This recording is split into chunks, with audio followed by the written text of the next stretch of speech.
This video is brought to you by Diamond Pacific Tool Corporation. Diamond Pacific is America's favorite diamond tool, wheel, and lapidary machine manufacturers. For nearly half a century, Diamond Pacific has set the industry standard for diamond lapidary equipment. Join the majority of professional lapidaries and choose Diamond Pacific products such as their Nova wheels, Pixie, Genie, and Titan gem makers, as well as their wide selection of other high-quality lapidary diamond products. Check out Diamond Pacific today and find out why they're considered America's premier diamond lapidary tool manufacturers. So we're here at the Anderson Americana Indian Jewelry Show with Eric Anderson from Flagstaff, Arizona. Super amazing collection, incredible taste. Thank you. And super kind. Before I start bugging you with a bunch of questions, this show happens a couple times a year? 3 times a year, yep. So we're in April now. Yeah, usually right around tax weekend, and then the weekend after the 4th of July, and then either Halloween weekend, or this year we're actually, I think we are Halloween weekend, or it's the first weekend in November. So Awesome. Just in time for Christmas and holiday shopping. So. Oh, perfect. Yeah, great timing. Timing is kind of everything in shows. Yes, and July in Denver is beautiful. So, great time to be here. Eric, how long have you been in the business? You have an amazing collection. My dad and uncle started it in about 1969, 1970. They were finishing up my dad was finishing up his professional career, and their uncle had a trading post back in the 30s and 40s in Sanders, Arizona. So they had all, spent summers there and were real familiar, and also were addicted to the turquoise jewelry and pottery and just everything from the Southwest. And so it was kind of one of those natural progressions. They're ending one career, looking for a hobby, and then the hobby just got out of hand. And so it went from, a couple cases of jewelry into, at one time, I believe we were about 4,000 square feet, 50 jewelry cases, but another 25 in pottery, and then we had 2 uncles and a dad, and about 25 employees, and now it's my brother and I and my wife, and then local people that we've known for, I think this is about our 40th year in Colorado, 45th, something like that. So there's a few. Is it all of this you're doing? Is this all of this your product? Yeah, one show. But there's dozens of artists being represented here. Yeah. You had like the Hopi, Zuni, Dene, Santo Domingo, specifically kind of advertised. From what I saw online, which made me come over here. Yeah, okay, great. Yeah. So it's working. Santo Domingo is always great because it's nice and colorful, and probably one of the oldest forms of jewelry. In fact, if it isn't the oldest form in the Southwest, because when conquistadors came into the Southwest, they were commenting on the local artist mosaicing shell with various pieces of turquoise and other shells and other stones. And I believe they used to use tree pitch as their stabilizing to stabilize stones. Incredible. And attach them to shells and stuff like that. But one of your museums has a very old Santo Domingo necklace that I think it has something like 2,000 beads, and they figured they were drilled with sand and a cactus needle. Oh my goodness. And the that's sand over is in the Durango, abrasive. Mesa Verde. Oh wow. Yeah, and it's really quite something to see. And for folks at home, and that's over 1,000 years old. Oh yeah. Yes, I should have said that. There's folks at home watching this right now saying, I can't even drill the bead with a diamond bit. drill. Yes, exactly. Let alone using sand as an abrasive. Or let alone want to drill 1,000 of them, 2,000 of them. Yeah. So. Before I start looking at some of your beauties, I just want to ask. I try to ask everybody who's a collector. You started with your dad and your uncle. Do you have a private collection that is not for sale? Some people think everything is for sale. My dad had. And these were the rules from the beginning. It all has to go out for sale and go around the country so that every place that we do shows have got to see it. And then if it hasn't sold, we can purchase it. He said this will keep you from having a very large collection and no money. Because you'll want it all. And you do get addicted to it, and I do. I want everything, but it's nice to see it go to good homes, and I have pieces that I bought over the years, and I treasure them, but they had to go there. They had to run the gamut. Oh yeah, I completely understand. Those are the rules. Yeah, it's There's people who have this hoard. I'm a hoarder for my stone and my stuff, but. Why am I buying it if I'm not going to use it? I'm going to pass away and someone's going to get an estate sale for like $100 for my entire life collection. Yeah. And I'll tell you the truth, you have such good taste on everything. They come in wearing it and I get to see it. Oh, yeah. And, if you ever wanted to wear a nice, nausea or something, you're not lacking in anything like that. So you don't have anything here that isn't great taste. Well, thanks. So this is your collection at the same time. Yeah, and that's the other thing. My dad said at one time, and we actually, I think since then, he bought my mom a Maria plate, but he said, and this was right about up to the time she died, he goes, I've had, 147 Marias. Wow. I own one. But, since then, we've considerably gone over that number, But yeah, so you get to enjoy them and see them, and then you also get to see them go to a good home. But that means if you a didn't lot. do it that way, you'd only see one or two. So. Mm-hmm. Like you said, there's such a great feeling. Somebody coming up to you 20 years down the line with that same necklace that you remember. Oh, we see that with our customers, and they bring in pieces that their mom bought, and or they bought, and they were bought. I bought this from your dad, 30 years ago or 40 years ago, and so it's nice to see these things resurface and that they're still around and in great condition. And for some people might be extremely intimidated by how high-end this looks. I just bought a all-natural Lone Mountain turquoise necklace from you that would probably be 4 times the price in Tucson. This stuff's really, actually we know reasonable. The people that had the stone. Oh, yeah. so I bought it, just on the loose strands and then restrung it and coned it. And that's, almost everything we have is Native American made. Occasionally you go something like that where it is a bit Native American and it is a bit, Anglo because I put the finishing touches on it. Right. But that's the only way you get it, and it does allow you to get it sometimes.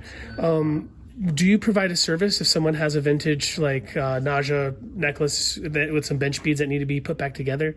I can do stringing. I have limited skill. But I've been stringing necklaces since I was like 13. Oh, nice. And I've probably strung 3,000 or 4,000 squashes in my time. Something like this double might be really. I couldn't do the double stuff. Yeah, and then we solder the ends. Like I just redid this one. So you solder the jump rings. It's all on foxtail. Beautiful squash. The artist did a fantastic job. Used high quality stones. I didn't like the beads. They were a manufactured bench bead. So I put in these are bench beads, but they're 1970s, late 70s bench beads. And we had a small bag of those, and I restrung it because that squash needed, and the beads were also too small. They were, they were I think only 6 millimeter, and it just looked wrong. And so I redid it. So it kind of changed, but the artist didn't make those beads, so I didn't feel bad about changing, the design. Oh, right. This looks like a far more impressive, far more meaty squash, so to speak. And because it is on the foxtail, it'll last, 30 years of wear. You don't have to worry about it. I'm friends with Buffalo Dancer out of Taos, New Mexico, that also provides a stringing service, and they talk about foxtail. What is that? Do you have any here? So woven, I left all of mine at home. Can it be found online, like Rio Grande Jewelry Supply? Yeah, Rio Grande sells it, and it's basically a stainless steel woven chain, and you have 2 links and 2 links, and you can't pull it apart with a car. I mean, you probably could. No, I know what you mean. You could tow a car in the mud with this stuff. It is extremely strong, and a lot of times it's really the artists who spent all the time building the jewelry, did all the silver work. They did the tough part, but they need to sell it, and all they have is some fishing line or one of the soft flex, which is good to string stuff on, just not what you want to leave like a silver beaded thing on that'll eventually cut through the wire. So you were just mentioning that you do a online show. Yeah, and my wife, who's very computer savvy, I'm really good with my hands and jewelry, so she started doing the Facebook sale right when everything shut down and we couldn't go on the road. And then we still have the artists that we buy from, and she just decided that, hey, we should try this, and we had about 10,000 followers on Facebook, and we did it, and it's been very, very successful. We did, I think, 5 or 6 the first year, and then about 4 the following year. This year we've only done 1. Because everything's open and you got shows to do. Actually, we haven't done one this year. We did one right before Christmas. But yeah, everything is open, and so this road thing takes a lot of our time. Plus, and you have to get so big of an inventory to do. Usually we'll do 4 shows or 5 shows in a row. So you want to have just as nice a showing at the end as you do at the beginning. So it's a little harder to do that and then do the online thing. But we're scheduled for one, I think, the end of June, and then another one the first week or second weekend of December. But we're going to try to do 3 or 4. And so it's on Facebook. Yeah. And is it under Americana Indian shows? Should be, yeah. Okay. And I'll put that information. My wife knows all of this stuff. So, I try not to know more than I should. For the folks at home, I'm going to put it up on the screen so they can see it. And then down in the description section of the video will be a link to your Facebook. Okay, so everybody watching, make sure to follow. They're not just super kind people. They also have world-class Native American tours. We do shows in Virginia, Northern Virginia, in Timonium, Maryland, Silver Spring, Maryland, Fort Washington, Pennsylvania, or that Valley Forge area. We're actually at Oaks Convention Center there. And then we have Riverside, California, the Shrine Auditorium in San Antonio, and then here, of course, and then once a year in Yuma, Arizona. And I'm sure, since your wife is tech savvy, she's going to put up information for all of the shows that they can find you in on that Facebook page as it comes about. Yep. Awesome. That's a person. She's smart. That is awesome. That's why I married her. I tell her that she could spell too. Oh man! Wow. Dang. Reading I took engineering, so I wouldn't have to spell. That is awesome. Eric, you're surrounded by beauty, but can I ask you to show us one of your favorite pieces here? Oh, God. That's a tough one. That is a really tough one. Boy. If you or you want to see something, there's the best artists, or some of the best artists, Carl and Irene Clark. Micro mosaic, incredible. And you told me 1,000 stones and in that's the bracelet. Not a simulant. It is not a simulant. He cuts those. He has hands big enough to palm a basketball. Oh my goodness! And the guy and his wife do the most delicate work. Irene does the silver work. He even made his own chain. But yeah, he cuts those in rows, and they're like the thickness of a potato chip. And you look, there's 15 stones going across or 10 stones going across. It's just unbelievable. And where some coral can be a little forgiving, turquoise is not. Yep. Soft turquoise crumbles, hard turquoise shatters. Yep. And if you hit if you hit a piece of matrix, it'll pit out on you. Oh, yeah. It'll cause vibrations to crack things. And then you have, Charles Suplee, Donnie Suplee. Stunning high-end Sugilite. Yeah, and and this is that Anglo artist, Brian Clark. He was the guy that worked with us. And we kind of corrupted him from diamond jewelry into the Southwest, and he hasn't looked back. It's more fun. Yeah. I mean, the prongs and the pave stuff is fun and all, but... Right. There's so much character to it. But one of my favorite pieces in here, so I'll brag a bit too, because my dad said this is by far the nicest ceremonial necklace, as we call them, with the jaw claws on it. It's made out of Morenci, Bisbee, and Lone Mountain, and it's all natural. I'm not sure on the date. It's definitely hand drilled, but I'm guessing probably 60s, something like that. And if you look at that turquoise, look at the rest of the stones in here, which you've got Lone Mountain here, probably Morenci in that one. More Kingman right there. Kingman, high-grade Kingman. That stone actually kind of glows above the rest of them. And it's not been polished. Which is so it has been like that since the 60s. It is hard, and it's just great stone. And I've seen several of these, including in the one over there in Mesa Verde Museums. I have never seen one of those necklaces that nice. And I'm not trying to just sell it. I'm just... No, it really is a work of art. I mean, there's everything Oh, and here. Red Mountain is in there also. Red Mountain's cool. Is it Daryl who owns Red Mountain? Boy. Their husband and wife, awesome people. Oh, nice. Yeah, Okay. they vend in jogs in Tucson. Okay. I interviewed them this year, and the gentleman is so funny and incredibly honest. He's like, I was just going to tell you to get lost. And someone walked by. He's like, "Hey, you should talk to this guy." A fan from the channel recognized me. Oh, nice. And he's like, "All right, I'll talk to you." Are they? Did they? Well, see, I don't know if I saw. I don't know if I saw them this year. I saw a couple last year, and they were not in the booth set up against the wall, but they were in more just right off of that main. Yeah, this this couple was and they had right a little off. Square booth and just trays of turquoise. Yep, that seemed exactly like them. Did it sell? It probably sold. I bought 2 or 3 stones and gave them to this artist out in Bedoni, and he made. That's at Nakasari. The people Nardia. At the Natari from Afghanistan. See, terrible, good friend of mine. Terrible names. I bought these and I gave them down, and because they bezel their stones. Yeah, and people like don't this. understand that. Well, that's the Middle Eastern style.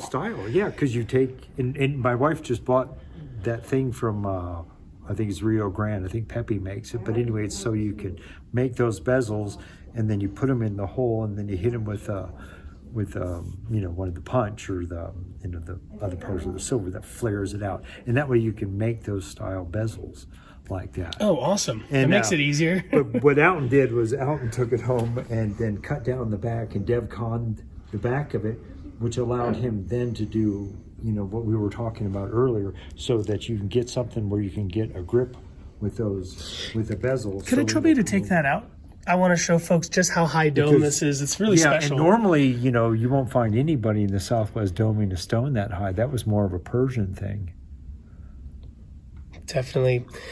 And the Band-Aids on my thumb are from doing jewelry and the flux. He's not eating his fingernails to the lapidary work. I am not a klutz. Well, I kind of am, so. But. Stunning stone and really unique. It's not for everybody, but the person who it is for. Nice matrix. Oh yeah, I love it. Yeah. That's like Morenci. Yeah, that iron pyrite, and Can I trouble you for a little bit of info on this material here? I think I've heard of people call this liquid silver. This is an old one because we don't ever take this back on consignment or anything. But this is a really, really old one. If you look how big the hishi is in it, you know, and I'll say really, really old. It's from the 70s, 80s, probably early 80s, I'm guessing. But now if you look at them, they're microscopic. I mean, they're really small. I don't know. You know, the people that string these have really, really good eyes.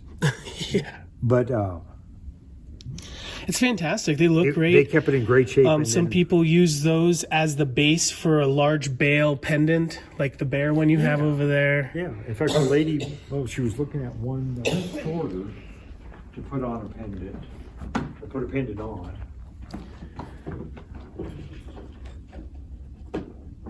Have you seen these? No.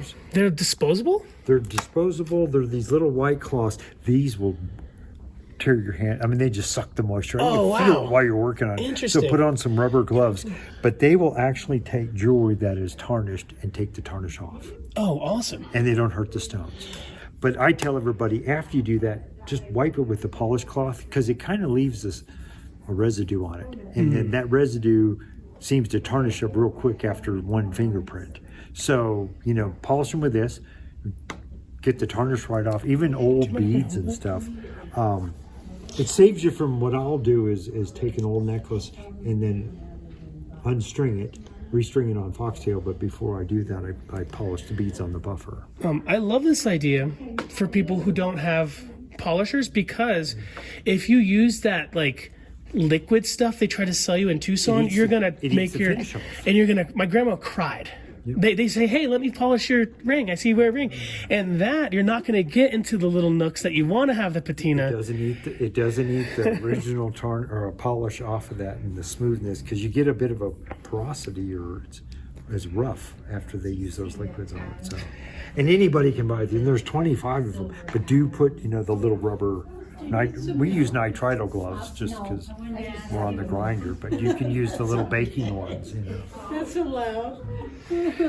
Great spread of Mediterranean over here. This one, you were asking about bamboo coral. This one has been color enhanced, and the reason not why sure. We had bought this a long time ago, and I strung it. This is a Navajo artist over in Gallup that made the cones for us, and then we sold it, and that's now back on consignment. But a lot of times when you can get a better light on it, you can look at it, and can you see the stripes in there? There's like a very faint yellow striping. If we get the loop out, you can see it. It's also very kind of hard red. Is that something you would notice in Mediterranean or in bamboo? No, in the bamboo, that's when you see it. And I can't remember if this is the one that I did look at, that I saw that. And I went, I think this is bamboo coral. And so for those of you folks at home who are watching who don't know what we're talking about, most of overly affordable Mediterranean turquoise is actually a simulated Mediterranean made out of an Asian coral. It's a real coral, but it's dyed and it's called bamboo coral. But you can find enhanced Mediterranean coral. So not all enhanced coral is not Mediterranean. They say that there's 20 different color grades or more of Mediterranean. It can be orange, like faint orange. It can be spectacularly red, like this one right here. And so if you can see right in there some of those pieces, see that kind of a color? Oh, I do see it. On and that I think piece in that's particular. just the dye and the not dye, you know, where it's taken, so it gives it that stripy look to it. And that's what somebody told me.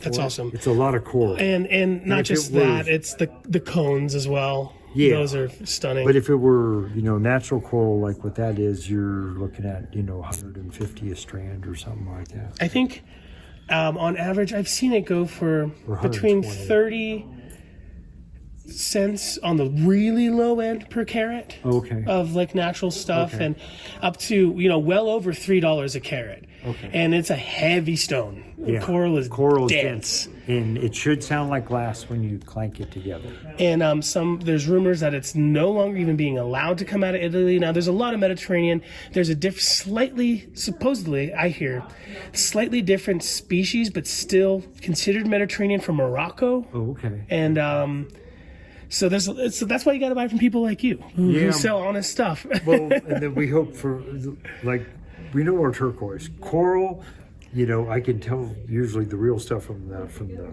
enhanced. But you do wind up asking experts, you know, and that's your best source is people that know. Do you know what this artist also same artist? No, this is Tommy Jackson. This is all of man-made or ceramic. Oh, beautiful. Which would be man-made. But Tommy Jackson's one super absolutely famous beautiful.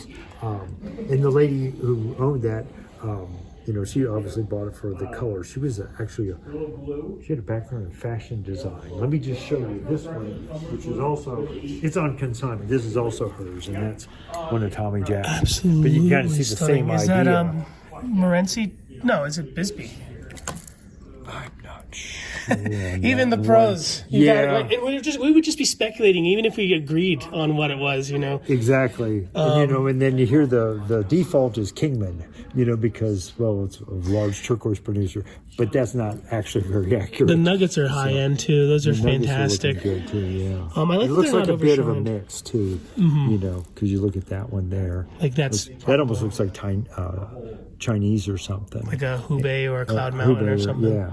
Cloud Mountain, that's what I bought from those guys. Oh, nice. It's a beautiful stone. Stunning stone. Oh my gosh. And we were talking about it a little bit, but here's the thing.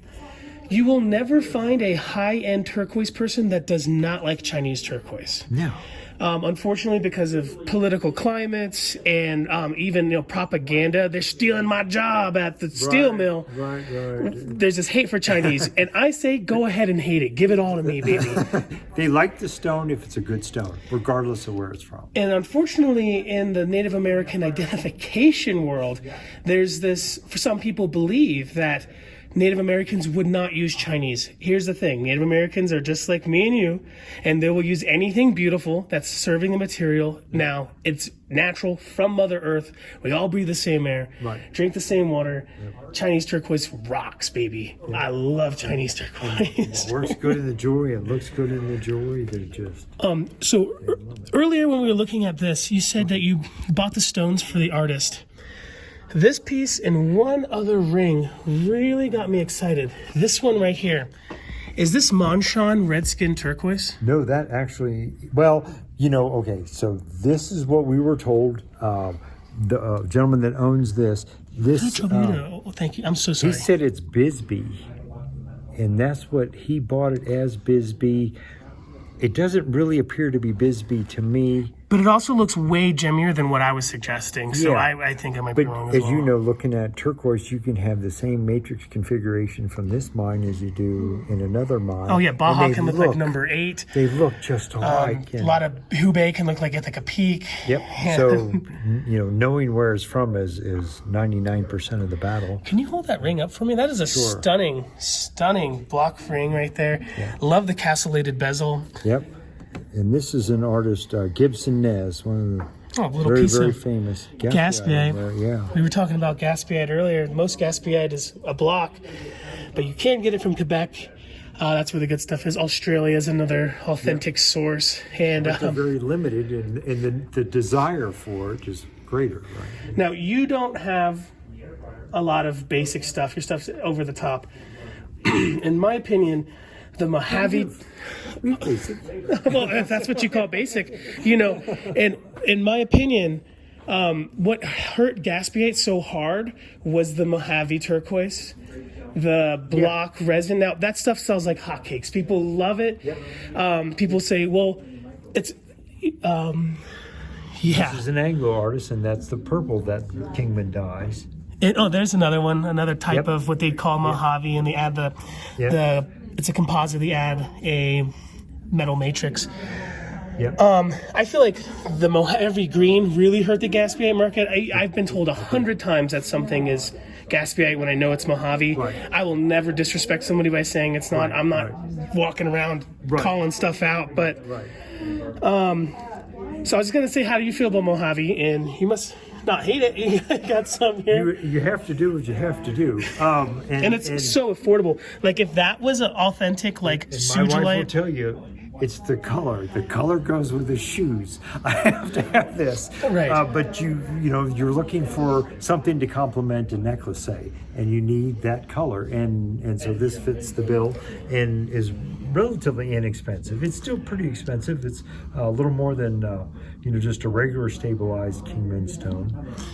Like if this those hummingbirds were made out of Sugilite by a Zuni artist, it would be $620 a set of earrings and instead now, of $62. Sugilite, you can't hardly find anything worth it. Yeah, exactly. So those are super there's affordable. A zero missing if they were Sugilite. Yeah. And even though that is a block, it's for the color and it's the art. Like those, no matter what it's made out of, somebody did a great job making those. $62. I can't take my friend out for her birthday for dinner for $62 for actually about $36. Oh, because it's more because it's at least discounted. 40% off the retail. Yeah, so it's not even $50.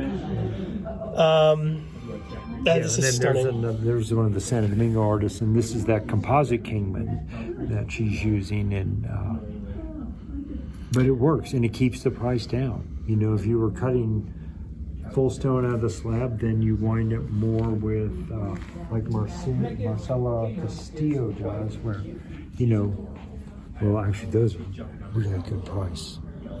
Those are. That's that stabilized Kingman. And so you've got all the natural, let me get them out of here so you can probably see them better, but you've got all the natural matrix, And here's the thing, there's, for folks at home who don't understand our appreciation of stabilized turquoise. $48. Yeah. I'd like to call stabilized turquoise is glue-flavored turquoise. There's bad stabilized turquoise, which is turquoise-flavored glue. And and even the really bad stuff has a place in the market. It's super consistent. You'll see that in the Filipino jewelry or the Taiwan stuff and the Chinese, and that's people who aren't as talented as that micro inlay artist over there can get close by using over stabilized stuff. And there's stuff like some older stuff that it was just a coating. It wasn't really a vacuum process. And then there's the Zachary process. And it's half of the battle is knowing if it's stabilized or not. Then you got to know how good the stabilization is. Right. And when you stabilize, it's not only very expensive to do big batches, but you can ruin everything you're trying to do. Yes. I appreciate stabilized turquoise. Like that stuff looks amazing. Yeah. And look at the price. It's $82. It's probably not even $60. $48. Yeah, $48. Yeah. I do lazy math, 6 times 8, so 40%. Now, knowing the stabilized turquoise, is it enhanced? I don't believe that's enhanced. I believe it's just stabilized. Just stabilized, yeah. I have a nugget about that big that I bought about 4 or 5 years ago to show people what it looked like in its natural state there. To me, good stabilized turquoise is when the color is from Mother Earth, but it just needed some help to be put in a jewelry. And safer. Yeah. And, you can get by on some stabilized turquoise if it needs to be stabilized with a backing, but it won't take the shine. And I'm a supporter of stabilizing turquoise when it needs to be done. Like this one doesn't have nearly as nice of shine. Just see if it's a composite.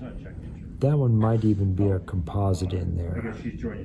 Tough to tell. Tough to tell on that one. Usually the composite ones are real easy to spot, like hers, where when you take these and you look at them, you can almost see the different nuggets, making it up. So look at and knowing, this lady is probably just stabilized. And that's so awesome. Or she would have charged less. Those little feathers. Because that is a lot more work on that piece than it is on this piece. That is a ton of work. Yeah. Those I holes. always say that it's crazy to go carving on turquoise. Those you know? 1 millimeter holes. I would charge $5 a hole. Oh, at least. Yeah. And you know, $10 a a long hole. time ago in the 70s, I don't say a long time ago, but you know, you used to buy turquoise and then you would send it out to be drilled and they would charge you $1 a hole. Oh, wow. And those little wafer thin, you know, Kingman turquoise necklaces were actually more than the bigger ones because there were more holes. Oh, wow. And now when you buy, you know, a nugget necklace, they don't cost hardly anything because they're drilling them, you know, with these super, you know, high-tech machines that don't ever break anything. Yeah, they take ultrasonic or... Yeah, they take nothing to, you know, no effort to drill. Where, you know, us backyard, you know, mechanics there, we're drilling it with a Dremel and you know, cigarette, you know, lighter or whatever with or not an ashtray, water, and then we sit there with the diamond drill and just go back and forth, and you know, so try to keep the water cold, throw an ice cube in there, you know, so your hands are freezing, trying to keep the turquoise from not breaking, and it took forever to do it. Even, you know, the inexpensive turquoise and that Lone Mountain stuff was impossible. Oh, yeah, it's so hard. And like I was saying before, you know, soft stone crumbles, hard stone shatters. It can be 100% natural rock hard stone, would cab like a dream, but if you try to saw it or drill it, it's just science. It's, you know, it's like glass. Glass is hard. Glass is stable. Try to drill it. It's going to shatter. It's going to chip. It's going to blow out the back when you're trying to drill it. All kinds of bad things. Yeah. Stunning display when you walk in here. Hits you like a ton of bricks. Yeah, that's what, you know. I mean, can you imagine drilling the holes in that? No, not at all. That's not 1 millimeter. That's like a quarter of a millimeter. Those people are insane. I mean, it's drilled obviously overseas. You know, it came from Kingman area and then sent out. And, dang, that's $40. Yeah, that's an incredible price. So, yeah, I mean, I shake my head, and you know, in the 1970s, that would have been, you know, like a $300 necklace. Oh, absolutely. Somebody had to sit there and buy, you know, one at a time or $1 a hole.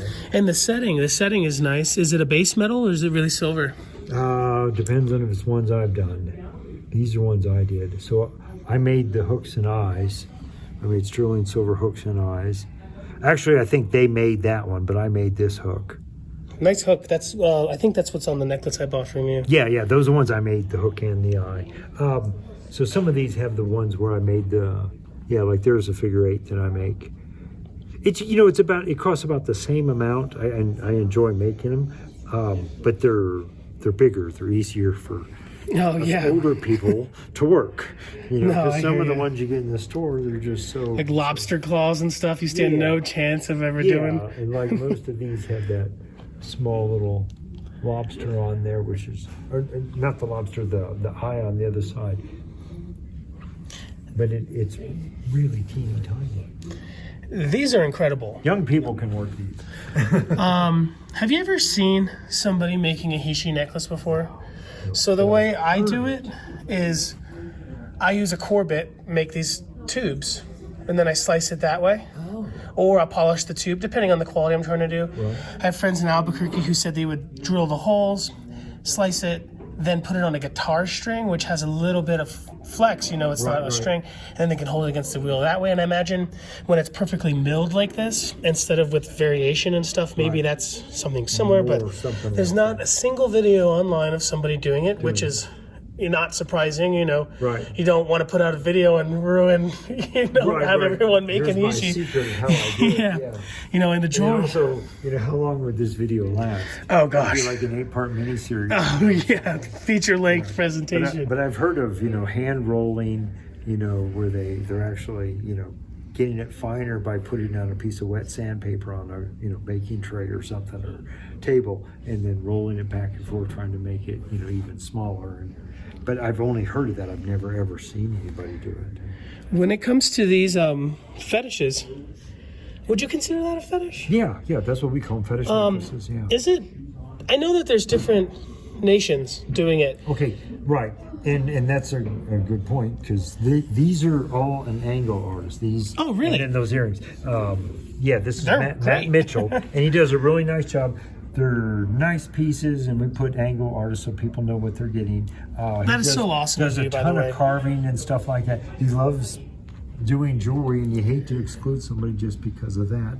And the fact that it stays in that Southwest theme, we kind of bend the rules, with people like that.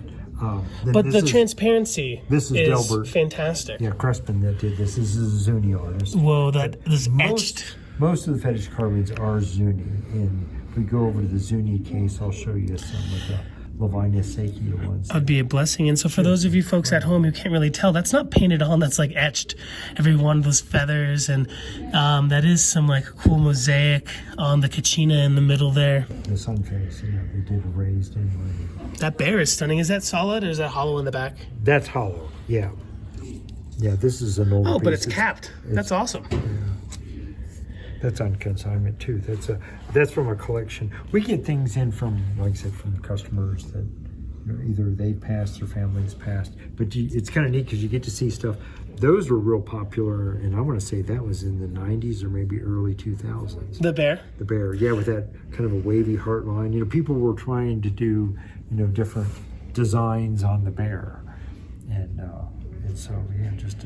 and you'll see a lot of little bear sculptures with that line through it and stuff out of soapstone. And they said it comes from petroglyphs, because if you look at the old rock art and the cave drawings, there was an arrow to show a successful hunt. The arrow went in through the mouth and into the stomach because they felt that was the most vital organ, because people died of hunger. They didn't know anything about the heart, so it wasn't until later, but stomach line bear doesn't sell a lot. Heart line bear sells a lot more.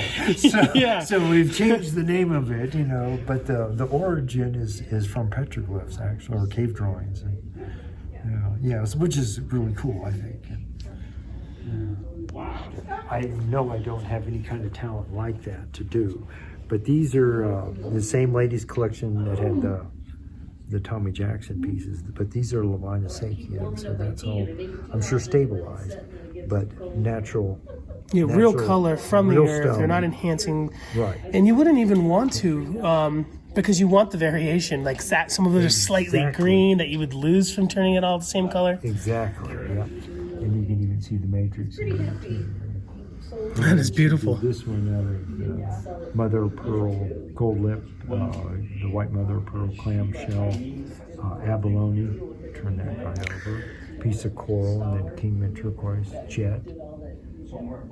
And they were some of her and Dinah Gaspar and her brother, I think it was his brother or was her dad, David Seiki. I should know my family lineage better, but then, and the young, these pieces, where they do the inlay and then they carve on the inlay to give it even more detail. It's just crazy. That's fantastic. Like the Stellar's J, and that's obviously a male jay, and it looks like a male jay. It has almost a masculine look to it. And so their female birds look, nice and soft, and then they do the male cardinals, and he actually looks. They put personality in their pieces. And that's a silver overlay. They've cut the design out of one sheet, soldered it to another sheet. Then they've cut stones to fit into each one of those channels, and then they've ground those all down flush with the silver, and then they've taken an etching tool and etched on the stone to give it all the definition. And doing any etching on turquoise, especially when it gets to about the size, thickness of a potato chip, it's crazy. The chance if you do it wrong to break it is just great. I have friends that are luthiers. They make instruments. And for their inlay, they will adhere the mother of pearl to like a piece of wood or something. Okay. And that helps them be able to saw it, and then they get rid of it with like acetone or something afterwards. Nice. Okay. But so you wonder maybe they have. I wouldn't be surprised if they didn't, because they're just taking that time. Yeah, who knows? How do you do that? How do you cut a piece of turquoise? I mean, granted, it's when your channel setting, it's thicker atop, and then you flush it all down. But still. Yeah, and that is stunning. Just That's just I crazy don't to even cut know needle. how. Like I see this, and there's something over there that's very similar. Now these are, I would call that calibrated. Like it is perfect size. Like that is so much work. Gosh, I have theories on how they do it, but it is incredible. Now it might be, 10 carats worth of stone, but worked. That would take longer to make with it being 10, 20 carats of stone than if you were working several hundred. It is just so much work. Interesting. And then here's your dappling equipment. And I mean, is that crazy That or is what? nuts. Because you've done stone. I mean, it always goes someplace else other than on the wheel when you're trying to grind it. I mean, they just won't stay. So for those of you folks who don't exactly know what we're talking about and looking at here, that is the silver with all of the bezel They made each soldered bezel. to it. So Yeah. that's a ton of work. I couldn't do that. And then they cut it out. That is nuts. So that is the whole... That's the whole necklace. It becomes this. They take the cut little slivers, put them on these little dapping sticks, and then cut them. And folks... And there's you could take a millimeter. Oh, go ahead. I'm sorry. No. It's okay. But you could take a caliper to those, and they'd all be about the same, and that's by eye. And obviously, that's all natural stone there. It's easier to use stabilized. It's more forgiving, let alone more affordable if you ruin it. But this is all done with natural stone. Looks like some super high-end Sleeping Beauty right there. Mm-hmm. I couldn't make those ovals to save my life, but I do have a good trick for circles. I glue them to a nail and spin it on a rotary tool, and you get a perfect circle every time. See, this is how you learn. So pay attention. This is how it's these little tricks that you go, aha. We discovered that, they do those little round eyes. In the fetishes and such? No, in the needlepoint. We don't have a piece of the Halu's work here, but it's the round. They're just a whole bunch of little round dots, and they do rows of them. We call them row rings or whatever. But those round dots, if one comes out and you take a look at it, it's more bullet shaped than just half a sphere shape. Because if it's half a sphere shape, which is what I've used to try to replace them, because you can buy the half a spheres from Thunderbird or something, you can't get it to sit in the bezel straight. Oh, yeah. But if you cut the stone bullet shaped, it fits nicely into the bezel and it stays while you crimp it around. Oh, nice. And it's like all these years of cussing and trying to get that stone to just sit right, because you have to put a little backing behind it and get it to sit there. And it's like little tricks of these trades, that you learn. Some really nice Sugilite here. For those of you at home that don't know, there's probably at least 20 different qualities of Sugilite. There's stuff that has a lot of Richterite in it and manganese. And then there's the jelly, right? What everybody wants, the translucent purpley pink. My favorite's the dark stuff here. And that stuff can easily be $30 a carat, and it is not a light stone. So that is that artist there. Oh, wow. So it's not the same necklace, I don't think, but you can see it might not be the necklace, but it is the necklace. Yeah, it's the same people. This is a cool book. Is it still in print? Yes, because that's the latest version of it. They keep reprinting it and adding more artists and stuff like that. But those are great. If you like Zuni jewelry, it's really kind of one of those musts you have to get. Plus, it gives you that how it's made thing on there. Oh, it looks good just on the It table. makes it easier to identify because a lot of the artists, they don't like to put their signature on the back, because if you stamp a piece of metal, as you know, is no longer flat, trying to solder onto it, Oh, yeah. it's now not a flat surface. So if you make it and doing all these little fine bezels, on there on a flat surface, And then, well, how do you stamp it? Well, you can take an electric pencil or etch your name in the back. So a lot of Zunis will etch their initials or something like that, or electric pencil. And everybody's handwriting is different. Some is easier to read than others. My grandfather's a great calligrapher with a flex shaft. Oh, nice. And I am terrible at it. I just put a D and a G. Oh, yeah. There you go. Yeah. So, but it gives you examples of the work, and then it'll give you the name of the artist, and so you can go, oh, that looks like such and such, or, you know. And even though that this book is relatively modern, but I bet you these photos are quite old. Yeah, a lot of these pages are from the 70s and stuff. There's the halus. That's what I was talking about with the little rounds. And then there's the bracelet. And my mom had one of these and one of these, and my uncle kept putting stones in it and yelled and cussed the whole time. If he had only known that he could have just cut them bullet shaped, it would have worked out great. Now there's no going back. No. And for future Anderson generations. Do you have any like nieces, nephews, sons, daughters that are into jewelry? No, we had, his grandkids really liked the jewelry, but his kids grew up and got real jobs. Mm-hmm. JOBs. Navy, and then got his nursing degree, and is now working at the hospital. Daughter works for the university. But the grandkids were hopeful, because they both, two girls, and they like unicorns and butterflies. And it's like, well, they don't do a lot of unicorns in the Native American jewelry, but they do a lot of butterflies. Oh, yeah. That is awesome. Just incredible taste. I'm going to come back over here if you don't mind. Have you ever heard? Yeah, it is great. I have a hard time getting good stuff.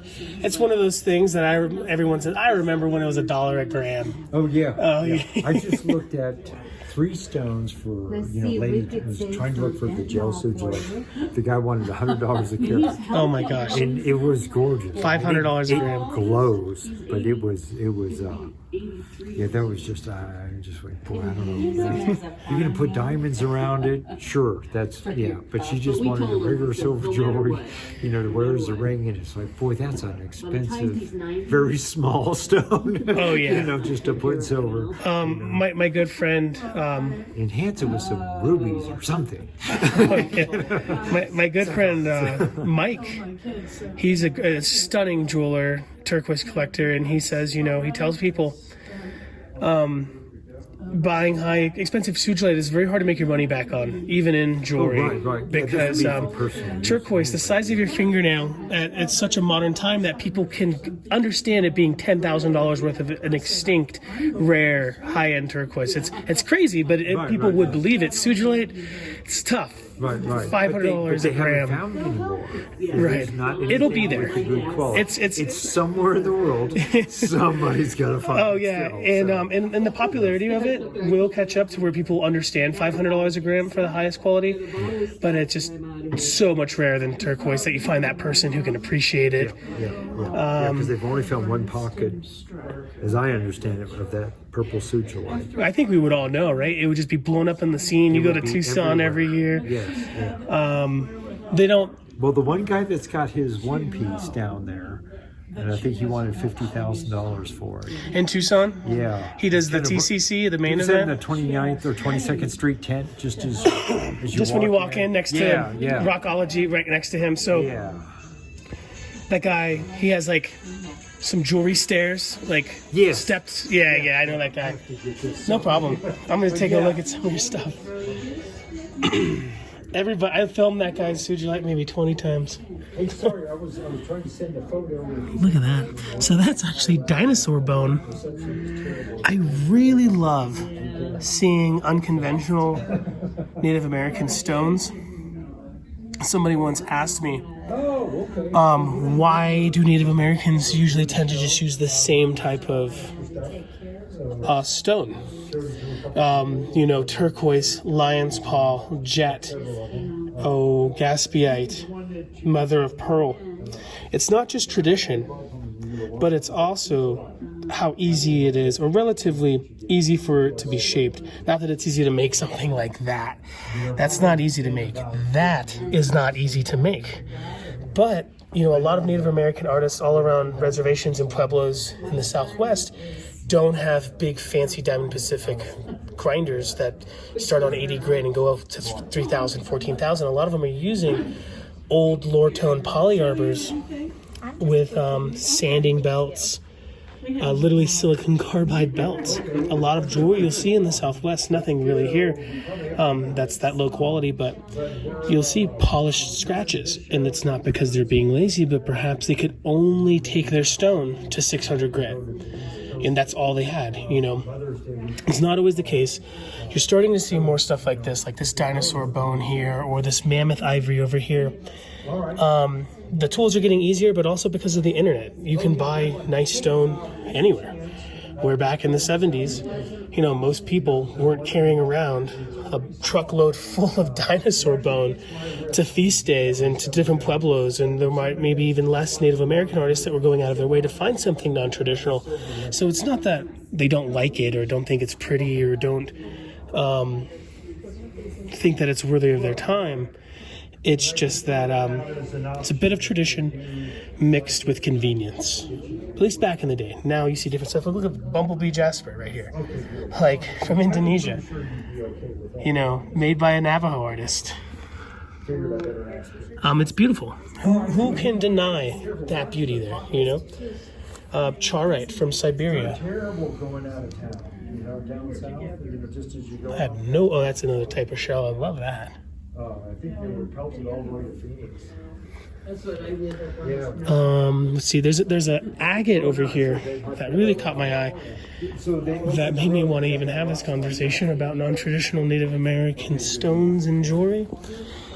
That right there, it's like saginetic or dendritic cabochon in a very traditional style fabricated bracelet.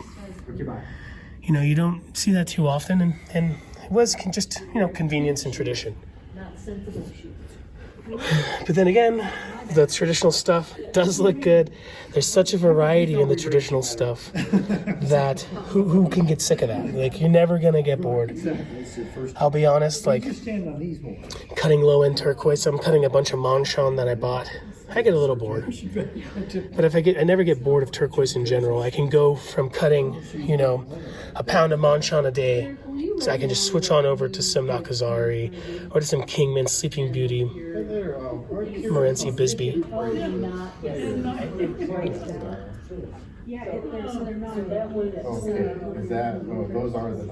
These are the non-Indian. That's really cool. I think a peak right there with the green.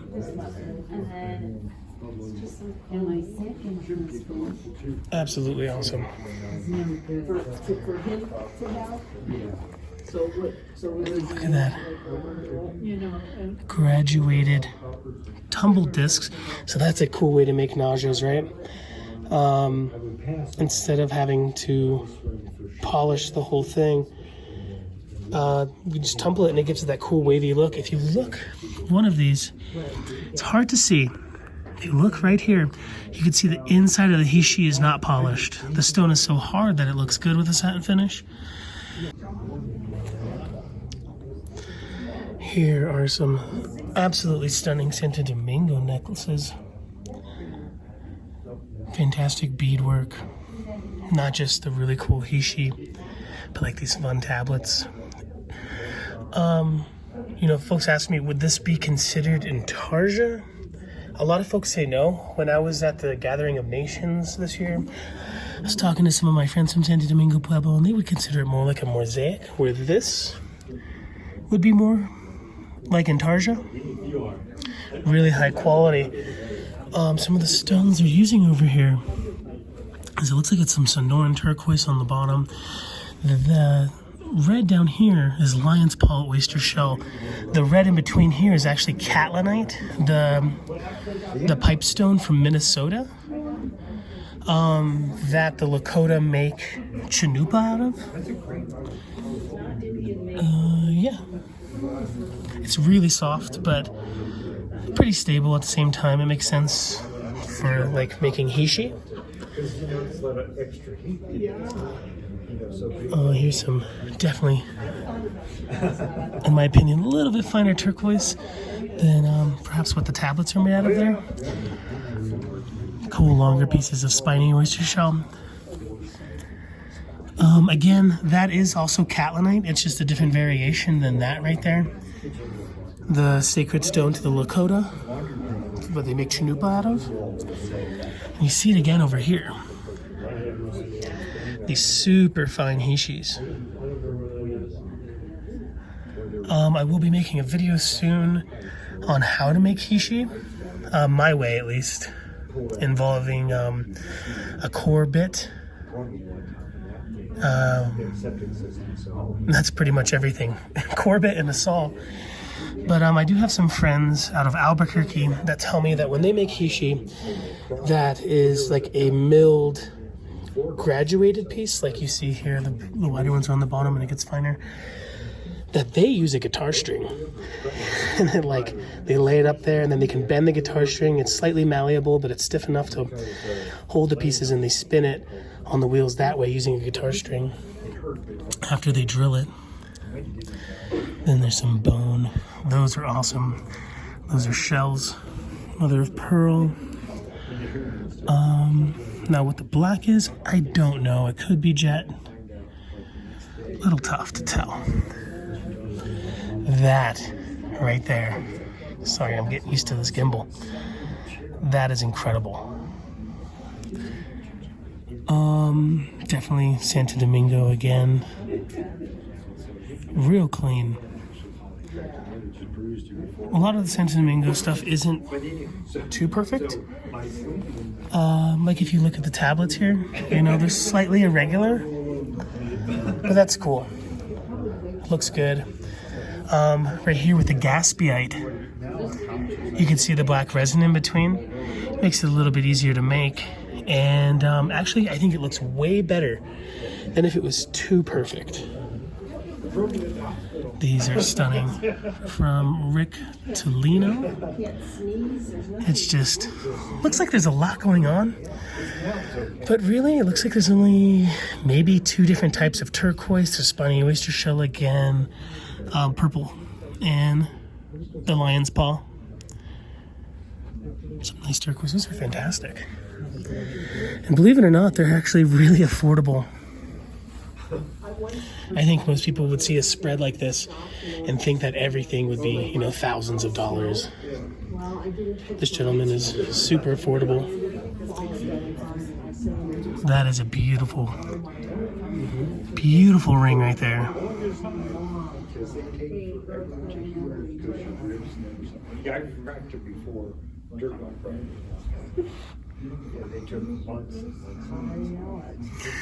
There's probably 30 different turquoises here at Eric's booth. Here's some what could be number 8 or Kingman. The overlay here is awesome. With this bear and 2 dudes running away from the bear. Very playful. I believe this was probably made by the same artist who made the bear piece in Grandma Jean Bustos' estate that we sold not too long ago. The bale is fantastic, and the bale is wide, so it can incorporate beads, either like bench beads or perhaps something a little bit more natural like that. Very cool. That's really cool. A little tough to tell, but the bench beads on this piece actually, they are stamped.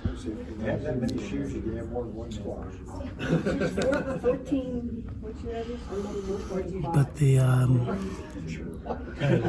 teardrops, those are, I'm 90% sure those are casted. Perhaps sand casting. It's an easy way and relatively accurate way to replicate stuff over and over if you wanted to. Now this turquoise here is fantastic. I think this is this Ithaca Peak? No, this one, well, they call it high-grade Kingman. So it's got the little bird, water web or spider webbing in it. That's stunning. The Ithaca Peak, at least what I'm familiar with, is a more greenish, it's got a little more green in it. Now, if I understand right, it's a vein, so, you can kind of get like this one, and more the Ithaca Peak turquoise. I want to say, I think so. I'm not close enough, I don't think, to see it. Stunning. But more of had a kind of a green and blue mixed in together. Right there, because that's Waddell Billy's work. They say that there's over 30 different variations of Kingman. Oh, yeah, at least, yeah. And they had one, a long time ago, and then they changed the name of it. It was still the same vein, it just, the workers or whatever didn't like, calling it that or too hard to pronounce or something, whatever, kept forgetting, and they changed the name of it. I think Godber and Burnham, those were all the same mine. They just, same mine, just different owners, different names,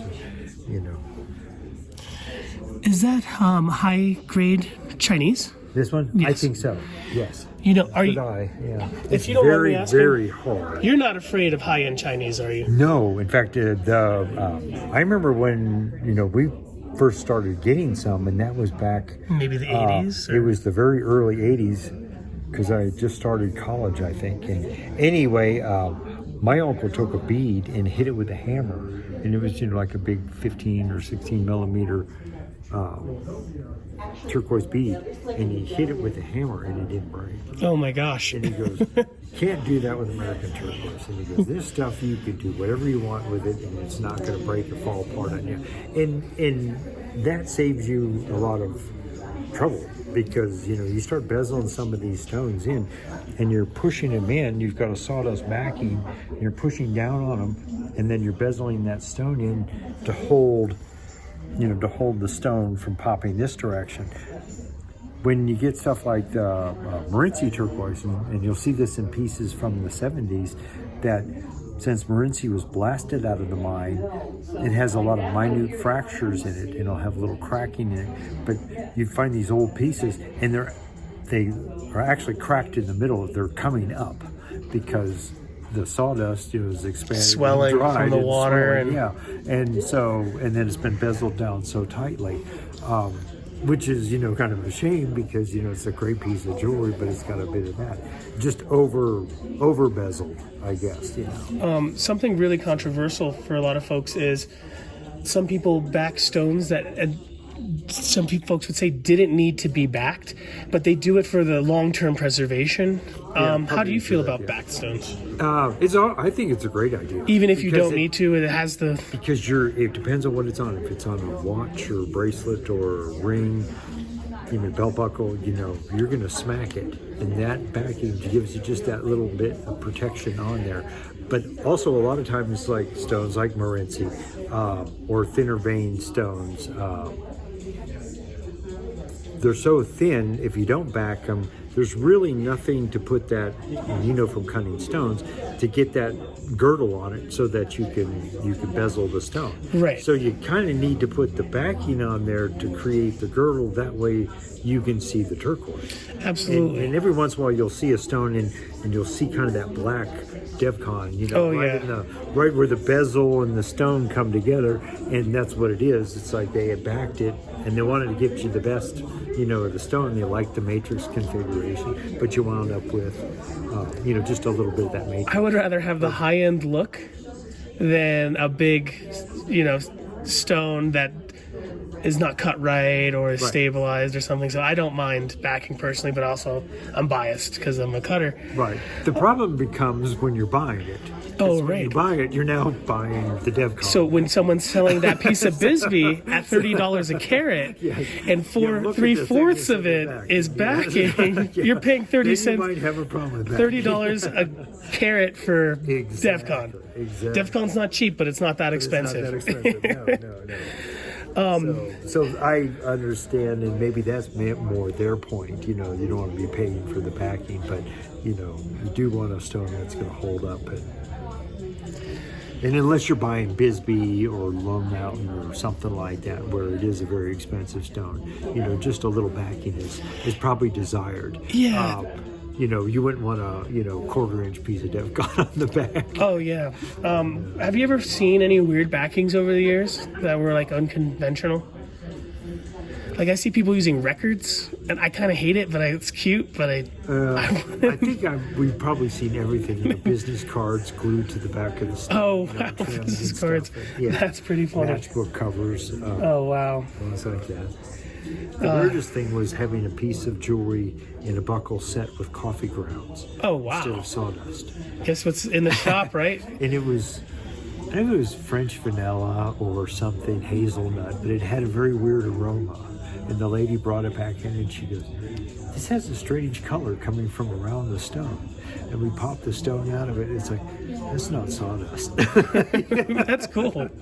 Oh, man. Luckily, she was a good friend, and we got a good laugh out of it. Oh, yeah. It would really be unfortunate to tell someone their heirloom, you know, if they take it a little seriously. Yeah, hazelnut, yeah. Eric, I can't thank you enough. You have incredible taste, selling your incredible stuff at amazing prices. I can tell you're passionate about all of this stuff. It's not just a living for you. You know what I mean? No, it's a lot of fun. It's a loving for you. Yeah. And I can't thank you enough. So the information on the live shows on Facebook will be down in the description section. Information on when they have other shows, I'm sure will be on that Facebook page. But just for folks who might not have a Facebook to look at Facebook or don't want to do it, when is the next show? The next show here in Denver is the 14th and 15th of July. So it's, I believe, the weekend right after the 4th of July, or kind of that next coming up weekend. So 14th and 15th, and it'll be here same times. I think we open at 11 on Friday, close at 7. Saturday is 10 until 5 p.m. And for those of you wondering, information on the location will also be down in the description section below for those of you that need help finding it. You know, Yeah, Highlands Ranch, Hilton Garden. Beautiful hotel. Yeah, right across from the Lucid building, kind of. You know. They had like some catering. There's a wedding out there right now. Oh yeah, there was all kinds. Last time I was here, there was like 4 events going on. 2 of them, they found out that morning that they were going to hold them because it was. Oh wow. Yeah, people just. And one of them was a sing along out there in the courtyard, so which was really fun. You know. Thank you, Eric. I can't thank you, enough, David. brother. It was really nice to meet you and enjoy talking to you. And I've learned a couple things. Oh, dude, I learned so much from the you. lapidary things. Oh, dude, thank you, my friend. Yeah, and we'll get a hold of you on any of the Diamond Pacific. I got your back. It's Eric Anderson, Americana Indian shows, and much, much more. Check them out. Go check out that website, americana.net. Yeah. Is there a storefront in Flagstaff? No, and there's just a little store on the web or on the website, but it is almost everything on there is sold. We have just been so busy this whole last winter, snow, family, but just getting inventory for our main shows. We have not got our store up to date. I'll tell you what. And it is our fault. It's my fault. No, it's not your fault. It's so hard. How are you going to put every single piece on that website? How? Well, that's and then it sells and you got to take it down. If you take it to the show and it sells, then you got to take it down. Yeah. So I tell people, appreciate that website as a gallery of things gone. You know what I mean? But the higher end stuff, we generally don't put that on there. Mm-hmm. Just, because you never know when you're going to get one. And, right. They do sell. And like you said, you've just taken 4 photographs and spent an hour putting something on there, and now you have to take it off. So, but we're going to try to get more on there over the summer, and so that's my goal. Awesome, brother. Thank you so much. Thank you. See you soon. Thanks.